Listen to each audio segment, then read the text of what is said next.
Hey guys, welcome back to the channel. Thanks for tuning in. That's appreciated. Out here early in the morning, second day of the Toyota Series Championship here in Lake Pickwick, and getting ready to walk back down to the boat ramp and start the day out. Wanted to give you the tip real quick to today. And it's pertinent to a lot of the things that some guys are going through in this tournament if you didn't do good yesterday. And that is how to deal with self-doubt as a bass angler. So I'm going to give you guys a little bit of thoughts and tips on that. First of all, one of the things you got to realize is bass fishing is different than any other sport. It's different than any other thing in life simply because of the uncontrolled variables involved. Now, when you're talking about motivation and overcoming self-doubt in other sports or other things of life, there's a lot of things you can do with it. Say, for example, if you want to get into better shape, you can just get up in the morning and you can actually spend more time in the gym. Nothing's stopping you from doing that.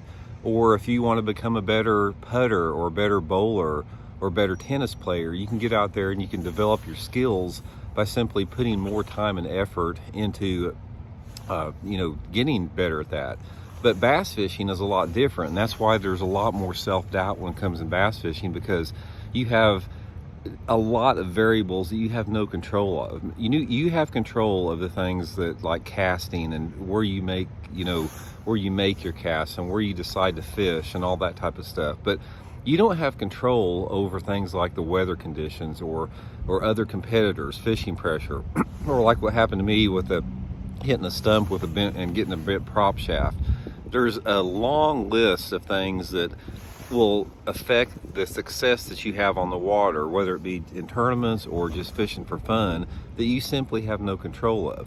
So the thing that you have to do to develop and get past any self-doubts you have as an angler is you have to accept this at first. You have to accept the fact that there are some things that you simply have no control of. And that's just the way life is. Life isn't fair a lot of times, and accept that. Once you accept that, then you sort of take that power away from a little bit. What you do have to focus on is taking control of the things that you have control on.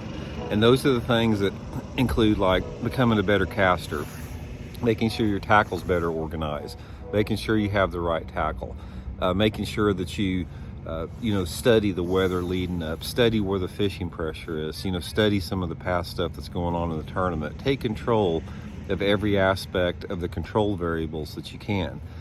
But ultimately what happens is how you eliminate self-doubt as an angler. It's time on the water. It's time on the water and making good decisions and learning from those bad decisions you make, learning from the good decisions.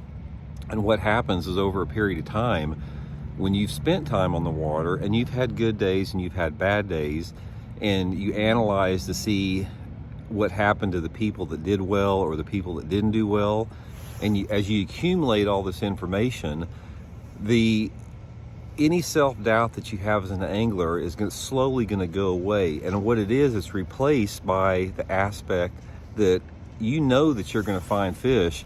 It's just a matter of how long it's going to take you. And that's sort of the stage that a lot of professional anglers in, like myself, is like I know that I'm going to catch bass.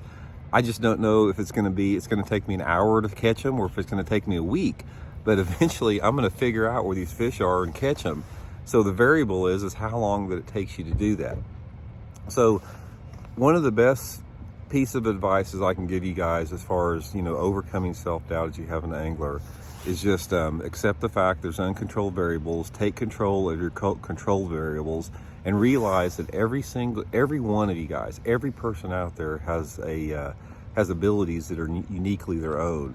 If for example, if you and I were in the boat together and we were working down one set of shoreline, I would approach that shoreline one way. You guys would approach it in a different way. I mean, I may flip and you may want to throw a spinnerbait. Sometimes either one of those techniques are going to outproduce the other.